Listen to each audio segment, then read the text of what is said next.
Everyone. Thank you so much for joining me today. My name is Hannah, and I'm a dream curator at the DreamBank. I'm just going to give a quick introduction on DreamBank and who we are before we get started today. So, American Family Insurance believes that your dream is the most valuable thing you'll ever own, so much so that we created a space dedicated to the inspiration and pursuit of dreams. DreamBank is truly a celebration of dreams and their transformative power. We are currently located in the heart of downtown Madison, Wisconsin, and while we can't physically be in our space today, that doesn't mean that we cannot come together to inspire one another. The beautiful thing about DreamBank is that it is bigger than the walls that make up our physical space. DreamBank is honestly about the community of dreamers like yourself, who have different backgrounds, stories, and interests, but above all, believe that they have a dream that is worth pursuing. So thank you so much for being here today. And without further ado, I'm very happy to introduce to you our guest speaker today, Jane Antonovich. Jane is a feng shui designer, organizing expert, and founder of Jane Antonovich Designs. She loves to share her passion for feng shui because of the incredible impact it can have on our lives, including our health, which is so important right now. So please give a warm DreamBank welcome to our fabulous speaker today, Jane Antonovich. Thank you so much, Hannah and Andy, who's in the background running all the tech. I love being at the DreamBank, and even though, as Hannah said, we can't be at the DreamBank together, love that they figured out this virtual opportunity for us. I've been so lucky to have been associated with the DreamBank for years now, and I always feel like the DreamBank and I have a very similar mission, which is to support people to lift up their lives, open doors for them to find their dreams. And it just feels so good to be associated with such an amazing, amazing company as American Family. So we're all here today to take a good hard look at clutter, any clutter in your home. Maybe you're here for you to get some ideas for your own space, or maybe you're here to pick up information for your spouse or a friend. But I actually wanted to start by saying I have a little bit of a different spin on this. As a feng shui designer, I work with clients to harness the energy of their space, the energy of their homes, to be able to create for them a life that they really, really love. You may or may not know this or be aware of this, but your home is actually a metaphor for your life. Your home is a living, breathing journal for what's going on. So when things are jammed up and stuffed and stuck and crammed, there probably are correlations in your life that feel that same way.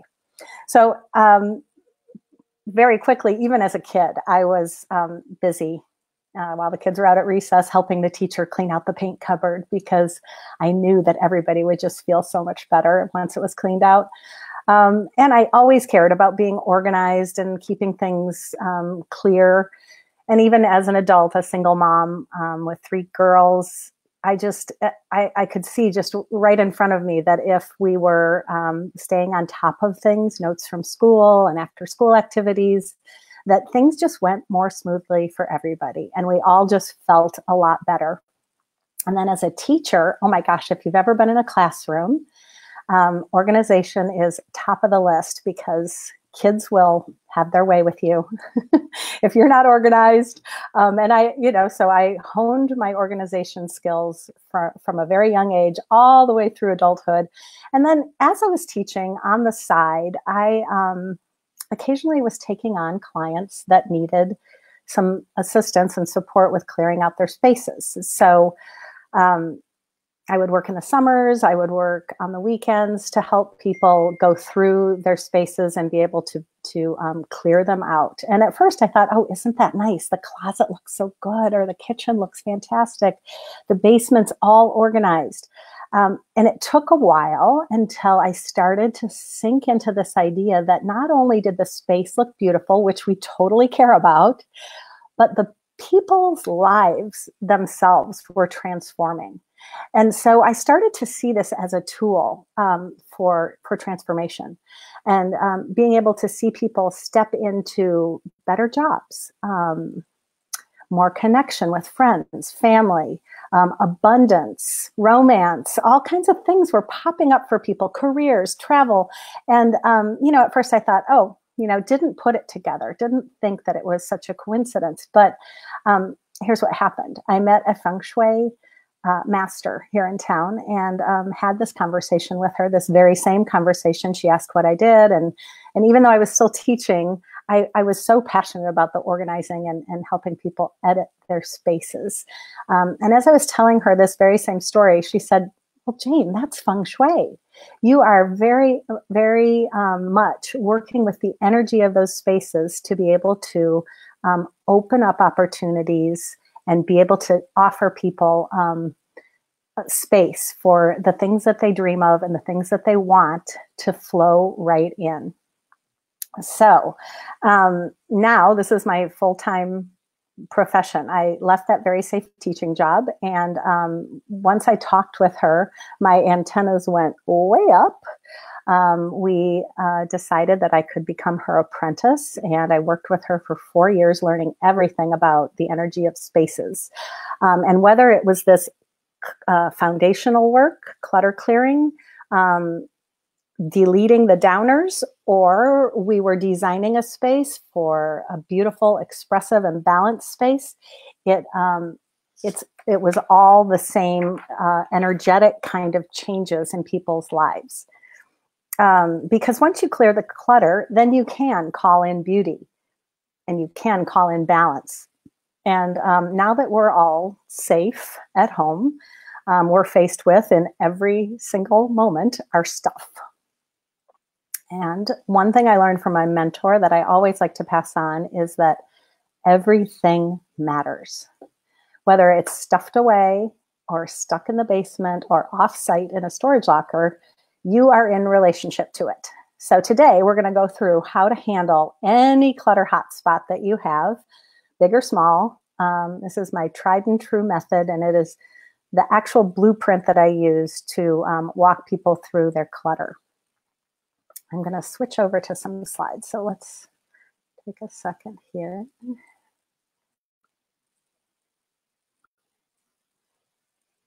Okay. All right. So hopefully this is working and you can still see me and you can still hear me. So I just wanted to show you, in the past 60 years, our homes the average American home has tripled in size, and with it, the amount of stuff inside, right? So our happiness levels, on the other hand, have dropped, and our stress levels have increased. The storage locker industry is a $22 billion industry with 1 in 10 Americans paying rent monthly on storage space. So we own 300,000 plus items on the average, each of us, and we're very good at accumulating. So we're marketed to 24/7, depending on how much time you spend in front of your screen. You see between 4,000 and 10,000 images, marketing images per day. And it starts to feel like our stuff is owning us instead of the other way around, us owning our stuff. And there's a good chance that this may apply to you in some way or another. Maybe it's boxes, maybe it's files, maybe it's closets. So we're going to start by building a foundation for learning how to handle this. And the first thing we're going to do is build some awareness, get honest about this, and talk a little bit about the cost of not taking care of your clutter. What's keeping us small? What's holding us back? And then we'll actually go through that process. And then I love to end with a few dreams. So we'll do some dreaming at the end. And as we're going through, type your questions into the chat. Hannah's keeping track for us. And hopefully we'll have time at the end to answer some questions. So to open your eyes to this, and I know you're home and you could get up and walk around, but I really want you to stay seated and close your eyes and take a deep breath. And take a little tour of your own home. I'm going to walk you through it. And I want you to notice two things. One, where's the clutter? And two, how does it make you feel? And that second part, it might be emotions, it might be physical feelings. Just pay attention and be open to be surprised about it too. So it's okay. Start at the front door, open up that front door, open up your closet, hall closet, look all the way up, all the way to the back, all the way down, travel into your living room. Maybe there are bookcases there, coffee table. Check out the kitchen, the cupboards, the pantry, the refrigerator. What's stuck all the way in the back? How does it make you feel? Travel into the bedroom, look under the bed, the closets, the nightstands, the dressers. Where is it and how does it make you feel? Check out your office, file cabinets, drawers, closets, cupboards. Where's the clutter? How does it make you feel? Check out the basement or any storage area you might have, attic, garage. Notice, where is your clutter? How does it make you feel? Which area kind of lights up for you as maybe your first project, your first hot spot? So take another deep breath. Open your eyes. And why don't you jot a note about your clutter? Where is it? And how did it make you feel? So at this point in my talk, I usually hear people say like, oh, I got that kicked in the stomach feeling. These are physical reactions. Or my head started to hurt. Or I got a backache. All of a sudden, I got a headache right here. Some people have more of emotional reactions to confronting their clutter. Reactions such as, it's so embarrassing. I don't know how it got this way. I'm ashamed. So just note, where's the clutter and how did it make you feel? Because this correlation between your stuff and how it makes you feel is very real. And building this awareness is the first thing to do. Lay this very clear foundation because it gives us a little more, helps us put this job of clearing our clutter up on the list of priorities. Because, if your cell phone breaks, you're probably at the store within 30 minutes to an hour, but you've got 3 or 4 closets just jammed to the gills. And all of a sudden it's like, I'll do it next year. So this is to build the fire. So now that you're aware, I do want to show you, maybe while you were daydreaming, you were thinking of, this is kind of how it looked or how it felt in certain spots of your home, possibly. Even if it didn't look exactly like this, maybe it feels like this. And maybe you wish it felt more like this. Because now that we're all at home, that feeling of sanctuary, that feeling of being able to be nourished by your space and rejuvenated when you go home to be able to rest and relax and work, it's pretty amazing to have a space that supports all of that. So one of our clients, Sandy, called. This was a couple of years ago, and Sandy had big dreams. So she worked as a wealth management advisor for a big company here in town, and she did some work at home. This is her home office. She did quite a lot of work at home, and she actually also was starting to become a local speaker about all kinds of things, diversity, inclusion, and so here she was in this office. This is how it looked when we first saw it. So as you can see, she's facing the wall, which she sort of blocked herself a little bit right there by facing the wall. This is all feng shui talk. And all the little pieces of paper, the notes, the reminders, all kind of cluttered in front of her. Nowhere to go, very hard to focus. I was predicting very hard to be clear and to move forward in this particular desk space.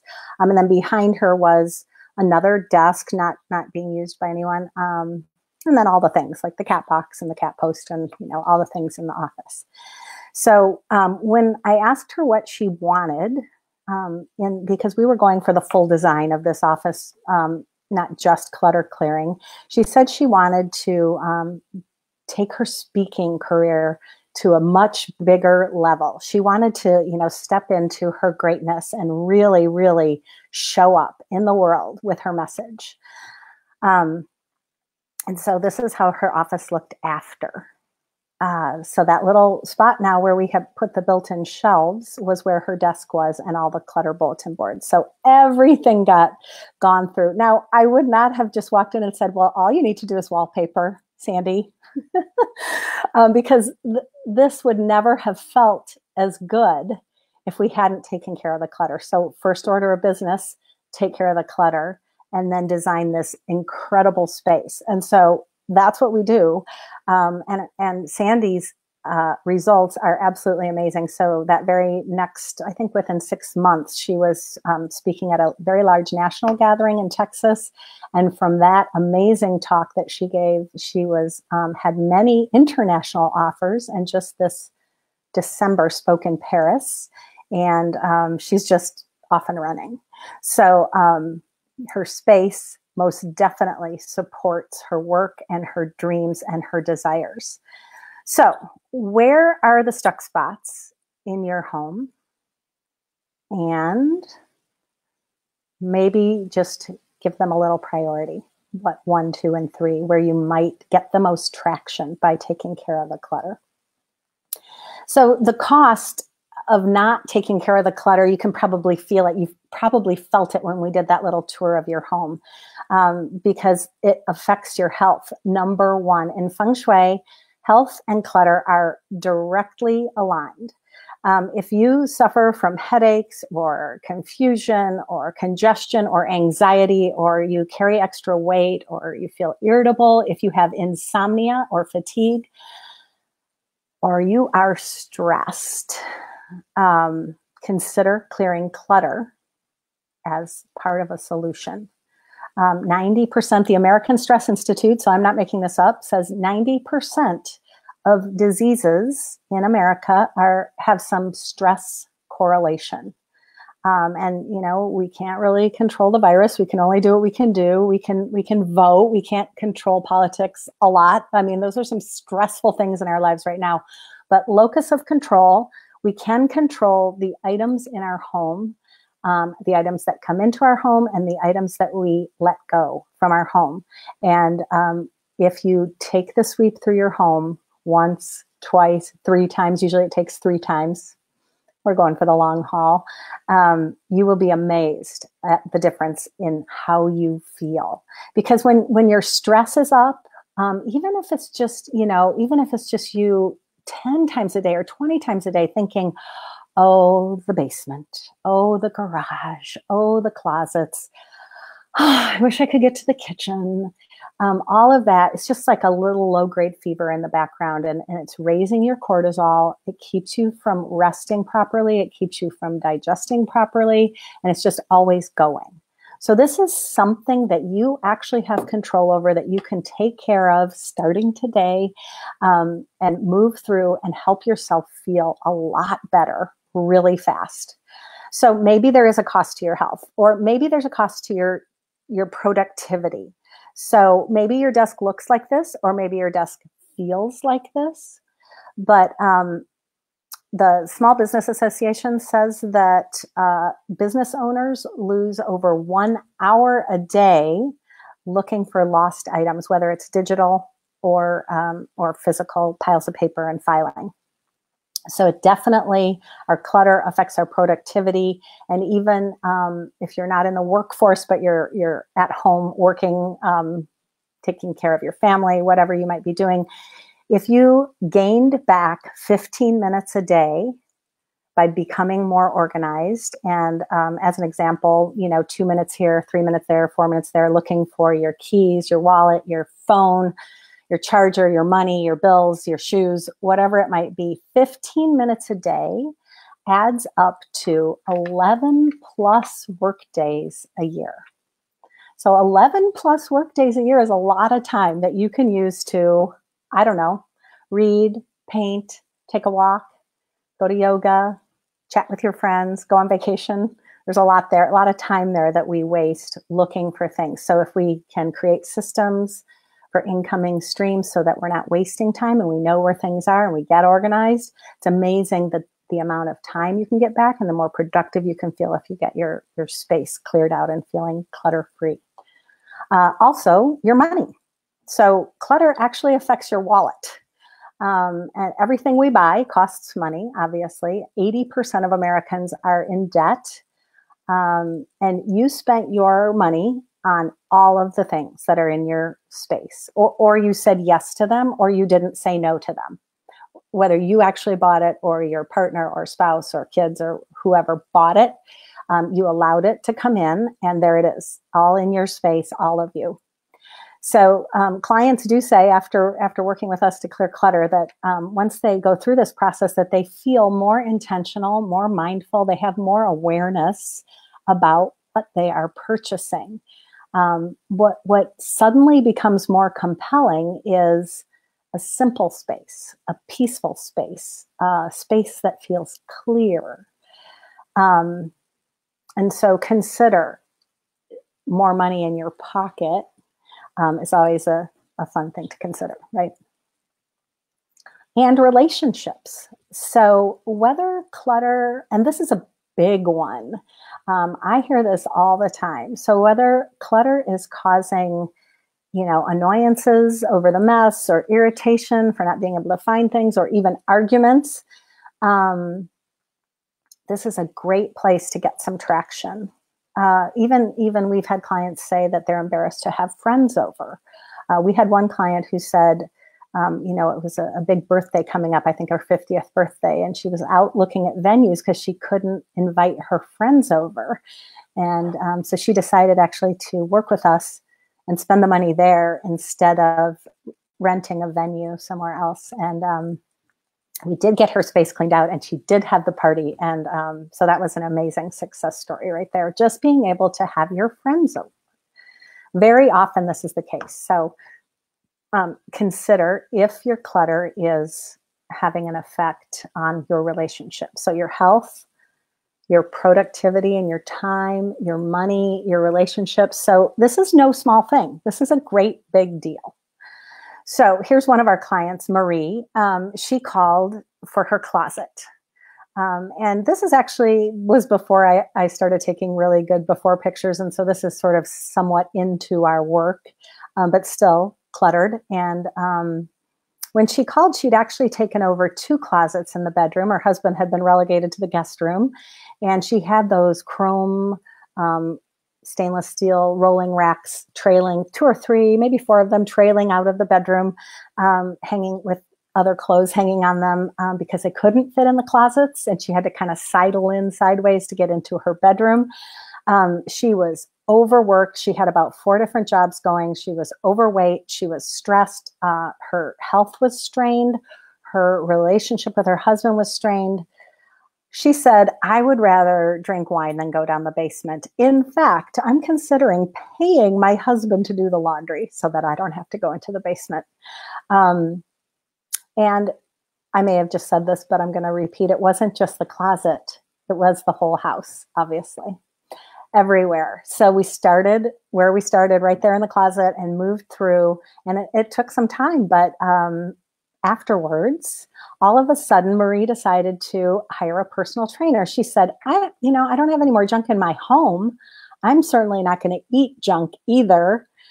Things had really, really shifted for her. She lost 40 pounds, and here we are, 10 years later, maybe 12.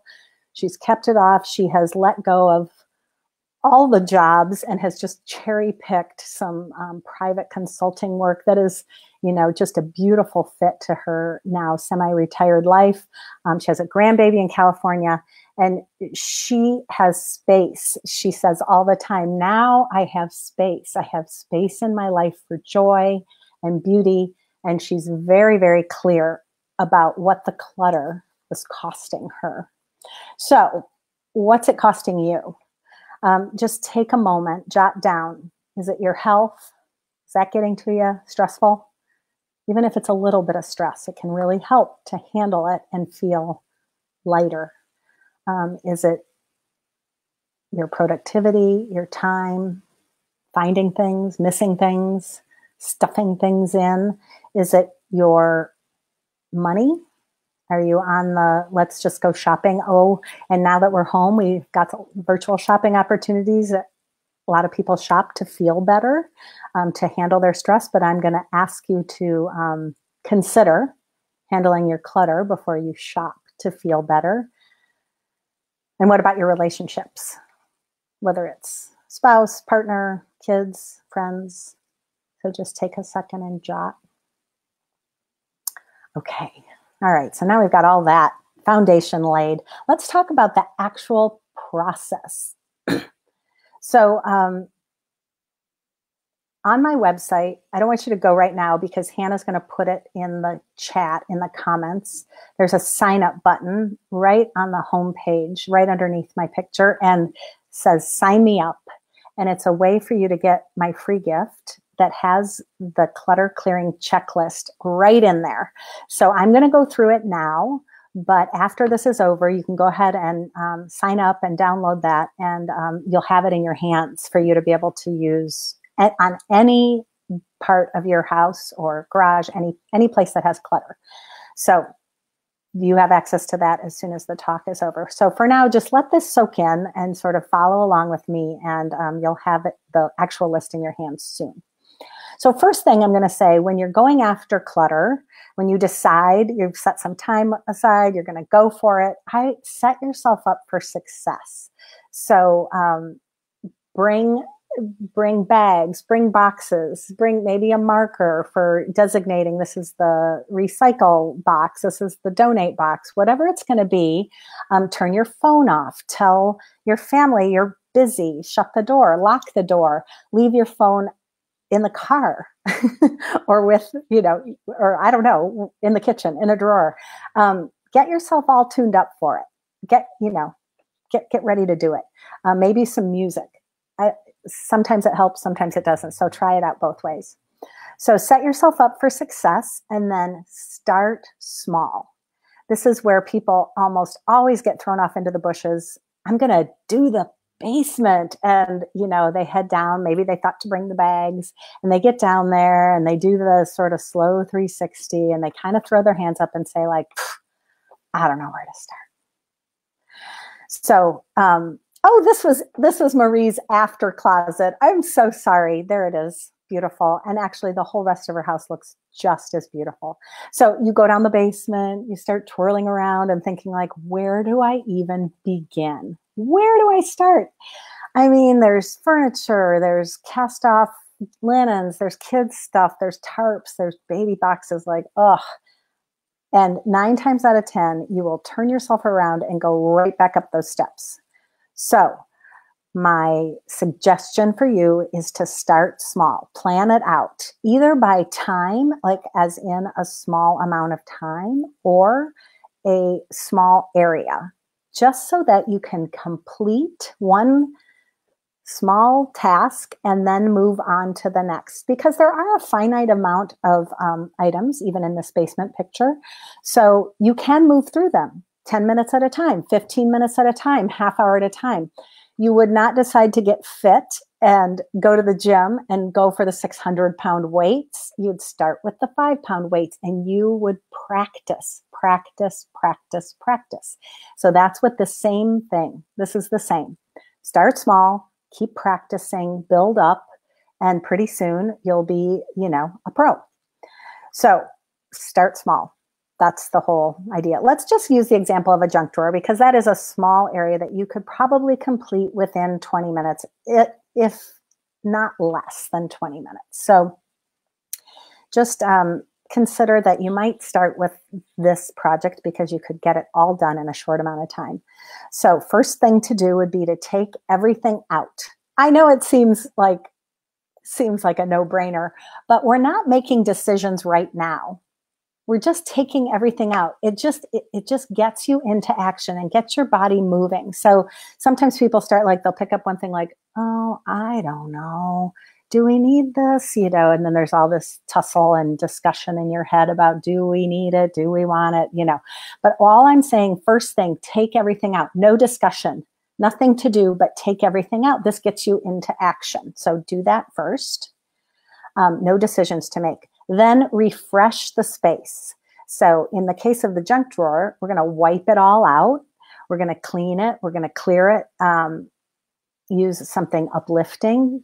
use something citrusy. If you're a Young Living fan, use Thieves Household Cleaner. If you don't know about that and you want to know about that, you can message me and I'll hook you up.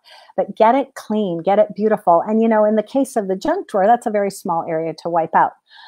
Right now, I've got a client in a Facebook group who is going through her basement, and she got to the back of the basement and pulled everything off the shelves, and all of a sudden found out there's mold back there. So, properly cleaning the mold, then sealing it up and painting it. Like, there are a lot of steps to this refresh part. But if you start small, you can hopefully keep it simple and work your way up, as I said, to a bigger project. So refresh. And then here we go. This is where the decisions come in. And this is also a big stopper for people. This is where people just say like, I don't know. They just throw up their hands like, I don't know what to keep. So the emotions come in with all kinds of drama, like, so-and-so gave this to me. It was a gift. I should keep it. Like, this was grandma's, or this was that. So there's all the emotions. They like to show up with a lot of drama and flair. Your brain will come in with reasons like, I paid good money for this. This was on sale. I bought it in bulk. It still has good life in it. Whatever it might be, reasons. And if you hear yourself saying, I should, that's also another reason. That's your brain talking. So what I'm going to suggest is that the only thing that matters is your personal energy. So consider every item, and if you can't decide, just take a second, take a breath, hold it, and then decide, is this something I love? Is this something I need, absolutely need, like a can opener? Is it in good repair? Do I choose it? In the case of looking in your closet, there might be, let's say there's a jacket that you've always loved, but recently, every time you put it on, you take it right off again.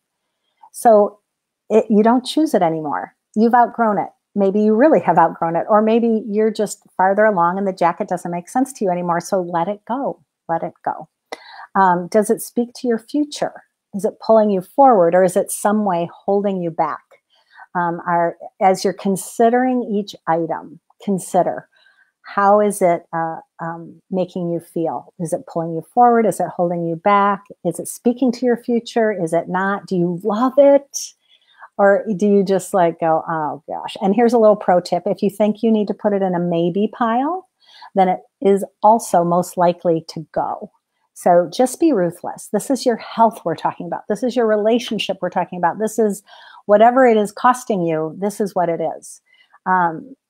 So that's now I've given whole classes on editing your space and how to make decisions, but that's it in a nutshell, because every crusty shampoo bottle, every piece of junk mail, every broken paper clip, they all matter. Everything matters. And if you're keeping it, as I said before, you are in relationship to it. So the next thing we're going to do is sort things. So back to the junk drawer. Now this one has some custom made, very beautiful insert to sort things out. And we're not having people come to our home to build things for us at the moment. So I say use what you have. Little cardboard boxes, little bins that you may have already, boxes that hold checks are kind of a nice size for pens and that kind of thing. Do what you can to put like with like. So all the pens together, all the erasers together, all the paper clips together. And then as you're putting them back, put them back. So you may be looking for containers as you're reorganizing things. And this is when you might actually need to do a little shopping. So many people I know, or so many people I talk to or hear talking, at a restaurant or something, say like, I'm going to get organized. And first thing they do is go out and go shopping and get bins and organizers. And that is not a great way to start, because really you're just creating another kind of clutter for yourself. It comes much farther down on the list after you've done all the hard work of letting things go, making the decisions of what you're going to keep, because you can't choose containers until you know what you have to contain. So that's That's my rule. It's fun because it's sort of like now you can celebrate by putting things back and making it look beautiful. So, something else I always like to point out to people is leave space. Always leave 10% or 20% of space. And you can see in this junk drawer, it just feels so good because it's not jammed in there. There's room. So again, it's a metaphor for your life. So all of your cupboards, all of your bookshelves, all of your drawers and files should feel like there's space and that there's room for opportunity to flow in, for your life to blossom. It is a metaphor. So the next thing, and this is a little tricky in these times, but the next thing is to get rid of things. So I know now that there is no place in Madison and probably no place in the country that is accepting donations. And this is where I usually tell people, like, get rid of it immediately. Don't just rearrange the clutter and put it in your garage or in the trunk of your car and drive around with it for 6 months. Set it aside. And get it gone so you can feel the magic of it really being out of your space. So while we're hunkering down, my suggestion is put it aside, put it together, put it as neatly as you can, as closest to the door, maybe not your front door, but maybe your garage door, or lined up in a storage space or something, so that it's easy when we're able to travel about again. Put this at the top of your list. So sometimes when people are making decisions, donations become like sort of I just don't want to throw this away. Look, it's still good. And I would love to suggest to you that there are people in our community who really, really need what you no longer want or love. That there are people who don't have shoes, don't have coats, don't have a choice of clothing. So to be able to find your treasures and lift their life up while you're lifting your life up by letting it go is really an amazing way to think about letting things go. You're giving a gift to someone at your church, your community. You make the decision about where it goes.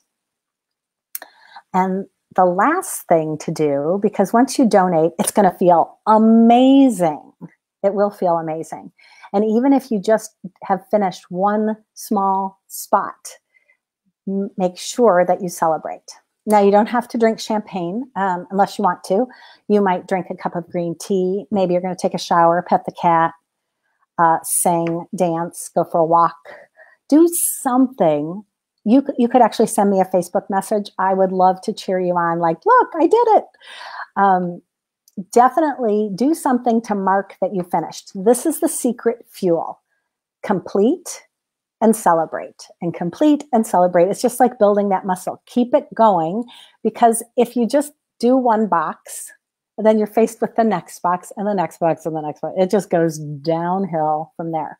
But if you do one box and go for a walk, do another box, 10 minutes of dancing, do another box, call a friend, then all of a sudden you've got something to look forward to. And it really does help, especially if you're working on clutter with your family, with your kids, with your teenagers.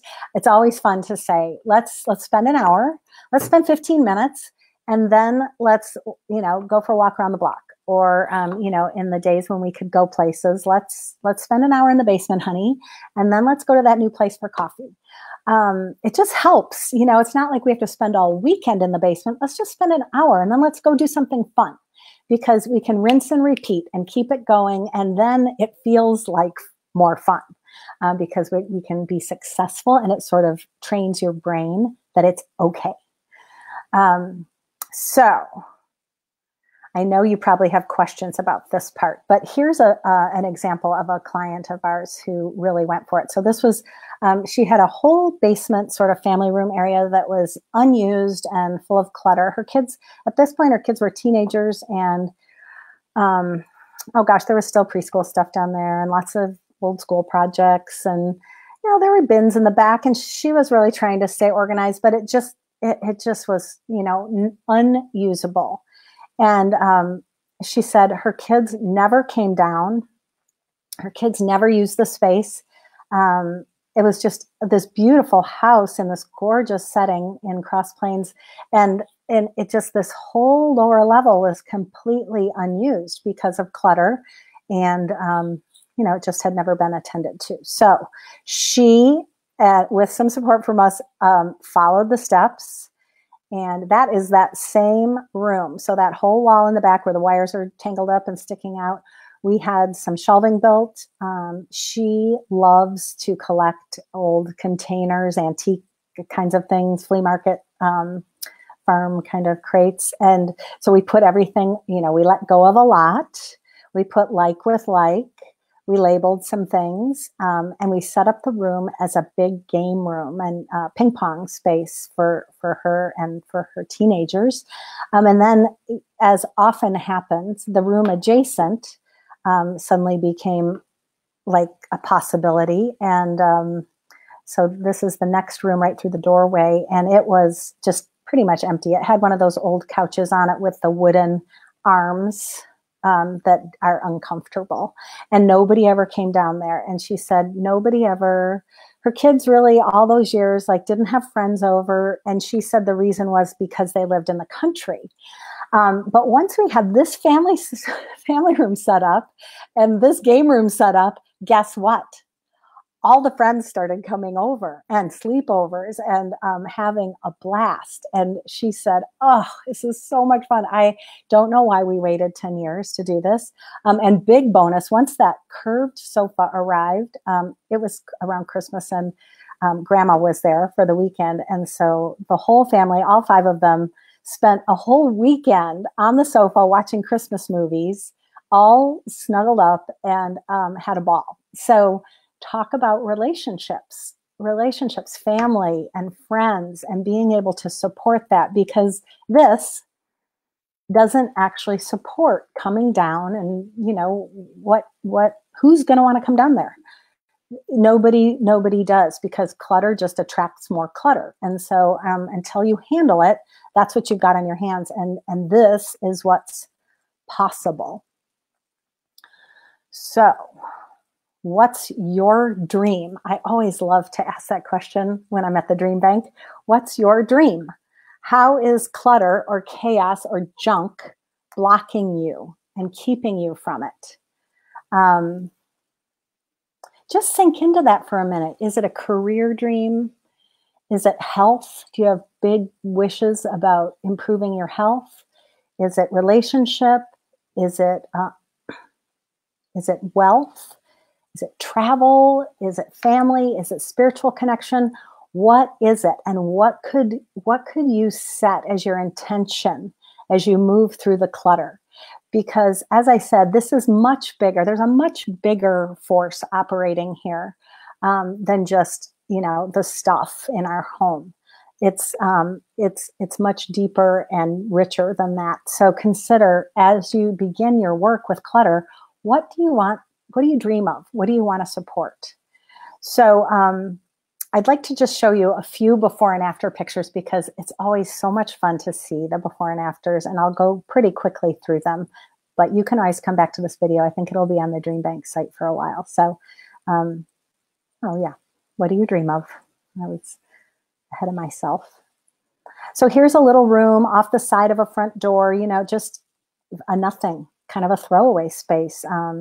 Clutter on pictures that are, not hung, pillows thrown about, plants, just a sort of like, I don't know what to do with that space.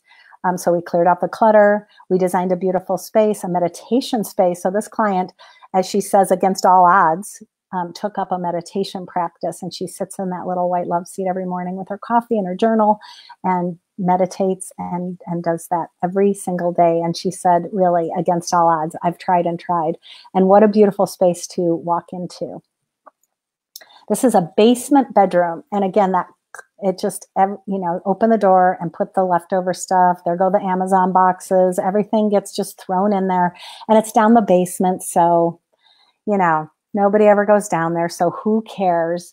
But as I said before, everything matters, every little thing. So you have to consider that all the things in that space you said yes to, or you didn't attend to, or you didn't say no to. And here's the opportunity. So that is the exact same space. We took this room and created a master bedroom downstairs. And I have never before put a master bedroom in the basement because the energy is much lower in the basement. And, but in this case, we went big because if you're going to make a bedroom that you're going to go down to every day in a lower level, you have to go wow. And we really did, with the big mural behind and the beautiful soft velvet headboard. We added a dog. Dog was always there. Beautiful thick wool carpeting all the way to the ends. I mean, there's a cement floor under there and the ceilings are 7 feet. So it feels low and it feels dingy and small. But once the clutter was gone and we started looking at the feng shui design possibilities, this is what happened afterwards. Here's a home office / guest room. So guess how much work was getting done in there? Clear the clutter, set it up for a beautiful space to work, clear, focused, everything put away, place for everything, gorgeous colors, just completely flipped it on its head from this to this. This is a bathroom of a client of ours that, doesn't look particularly cluttery. I think the clutter was in the vanity, sort of one of those, just pushed to the back, kind of very common, especially in those places that are under and dark. You just get the new stuff and set it in and give a little, and that's how it is. So we, oh gosh, coral peacocks. I still get a little flutter every time I see how beautiful this bathroom is. Now, I do know it's not for everybody, so don't send me messages saying like, I hate that coral bathroom. But it is not for everybody, but it was totally for them, and they absolutely love it. So feng shui work is very personal and very individual. Here's a bedroom. Clutter, and just notice how it makes you feel, kind of going back to that how does it make you feel thing, like it's just kind of a bummer, isn't it? I mean, and then now it's completely gone through, so the clutter's been picked up. Just simple bed, headboard, matching nightstands, matching lamps, simple and clear and beautiful and balanced for good sleep, for intimacy. A bedroom like that is I mean, it would be hard to even sleep probably in a bedroom like this. So we actually do commercial work. This is a veterinary clinic reception, and they weren't doing very well. Just say that. And what do you know? So really, this was clutter clearing, paint, lighting, and that was it. They did not have a big budget. And these two veterinarians sold the practice after 3.5 years and made nearly $500,000. They were incredible hard workers. They created a beautiful, hardworking staff, but their space, and not just this reception space, but the whole clinic was completely redone using feng shui principles and mostly getting rid of clutter and putting like with like, just all of these same things that we've been talking about.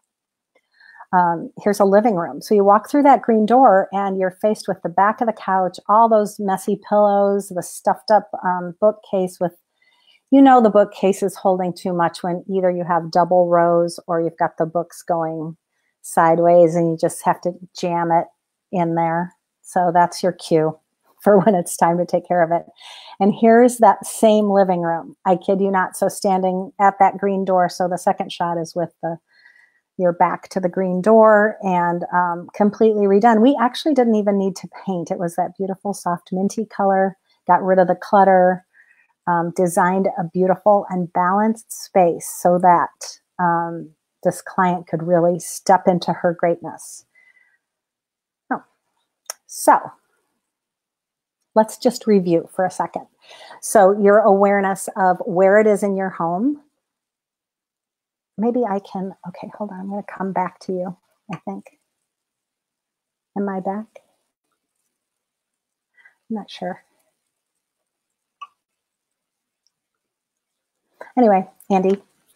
Oh, there. I am back. Okay. So that place. Oh, hi, Hannah. Okay.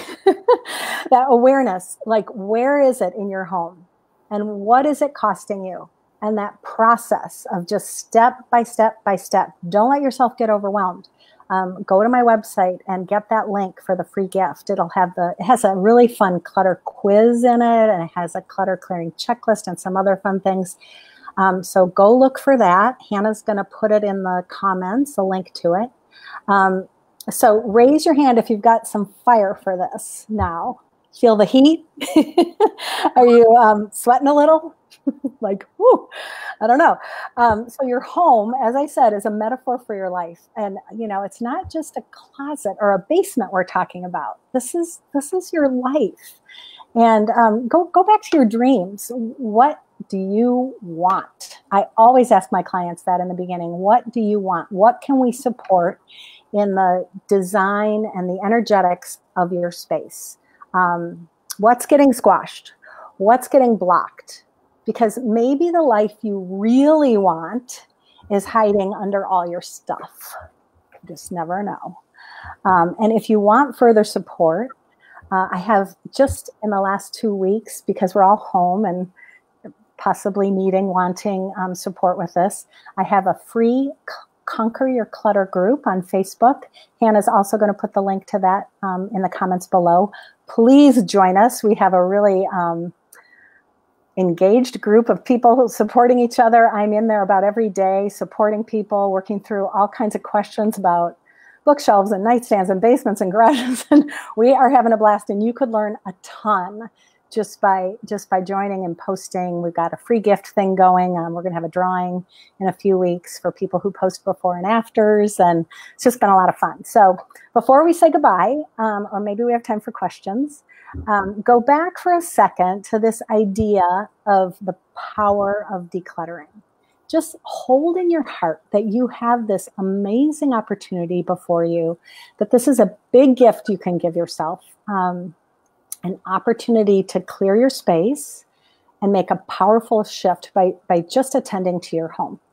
I think you'll be really surprised at the results that are at your fingertips. Just one drawer, one box, one file folder at a time. So Hannah's going to put those links below. I really appreciate you all coming today, and I hope you have a great rest of your day and great rest of your week. And please reach out if you want some support or have any questions, but hopefully we have time for questions. So yes. Okay, Hannah. I have a few for you. Okay. So the first one is from Susan, and she said, some of the stuff I'm afraid to put away. I won't tend to it, but then it just sits out. Okay, so she's afraid to put it away? Oh, yeah, I see. Like things that maybe like papers, I'm assuming, like things that need to get attended to. Mm-hmm. Is that what I'm assuming? Okay, so if this isn't the answer to a question, Susan, just write another question in the comments and we'll get to it. But so I was alluding to that a little bit, but what we almost always recommend is that people have a landing pad of some sort or another in their home where they can put things that still need attention. So when, let's say, things come home with the kids that need to be signed, or you need to answer an invitation, or I don't know what it might be, a card came in the mail, have a place for things that need to get attended to, have a place for your bills. You might just start to notice and make a little list of what things, what are the categories of things that come up. And definitely have your recycling right there. So when you come in with the mail, don't even put that pile down anywhere. Just go right to the recycling, sift through it, get rid of the things you don't need. And then with what's remaining, maybe you've got a system set up for bills, things that need to be attended to. And it's right there. It might be where you have your charging station. It might be where you keep your stamps. It's very individual, but that might be the answer to your question. I'm not sure, because I can see what she's saying. If you just file it away, like, file the school papers away or the permission slips or something, then, of course, no, you're never going to see it and you will forget about it.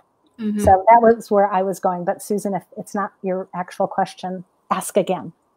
Okay. Then we have one from Laura. She said she's worried about getting rid of stuff because she might need it or have to buy it again. Mm-hmm. Okay. So Laura, that's a great question. And people come up with that one all the time. So that is actually, you're your emotions and sometimes your brain showing up with, like, the emotion is you're worried.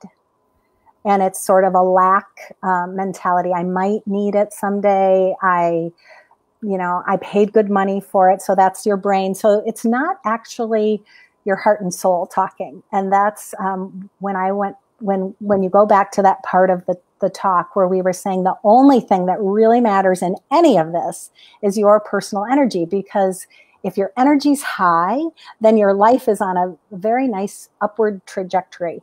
And so if items in your home are holding you back, and if you are holding on to things because you might need it someday, or who knows, this is, those are the kind of reasons that keep us playing small and keep us from moving forward. It's a very tricky branch of your brain trying to say oh no, you might need this someday. But really, just ask yourself, really in your heart, do you need it?